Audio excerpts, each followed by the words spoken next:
More on this game, we go back out to Bankers Life Fieldhouse and we find a good friend of the program, Danny Granger, in his 7th game back from the calf injury. Danny, congratulations on the win. And let's start with the ability for this team to bounce back and avoid back-to-back losses. What is it about the character of this team and what Frank Vogel preaches?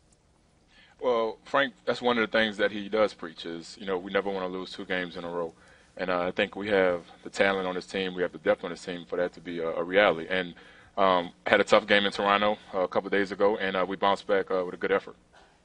Well, let's talk about you specifically. In your 7th game back from the calf injury, only managed 5 games last year with the knee injury, your 3rd straight double-digit scoring performance. Are you at a point where you feel like you're ready to contribute on a regular basis for this team?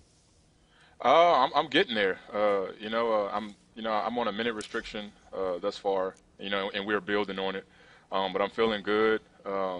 Frank, when I'm getting in the game, he's calling plays for me. I'm making shots.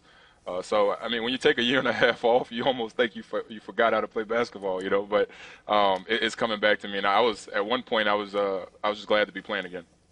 Danny, this is Isaiah. Can you talk to me about the mental growth that this team has experienced over the last years through its playoff play and its playoff performances and some of those heartbreaking losses that you've experienced as a team? How have you gathered from that, and how have you learned from that? I think those experiences have us to where we are now. If you go back 4 years ago, we barely made the playoffs. We lost to Chicago.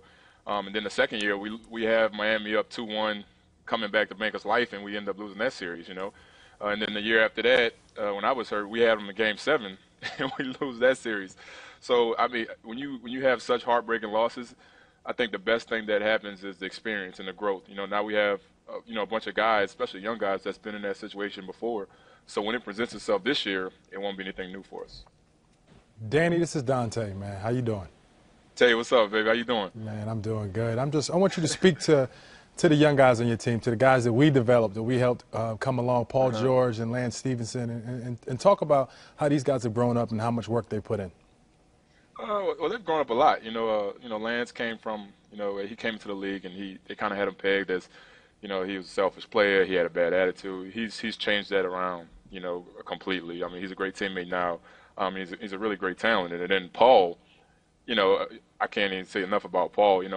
I told everybody every time they asked me about Paul, I said he's special. He can guard, he can shoot, he can handle. He's super athletic. He's long. He's a prototypical, superstar in this league. And when he plays the way he's capable of playing, it's really going to be hard for anybody to beat us. Well, you avoid back-to-back losses. You've only had that scenario once this season. Danny Granger, 3rd consecutive double-digit scoring performance as the Pacers improved to 16-1 at home. Thanks so much for joining us. No problem. Thanks for having me, guys.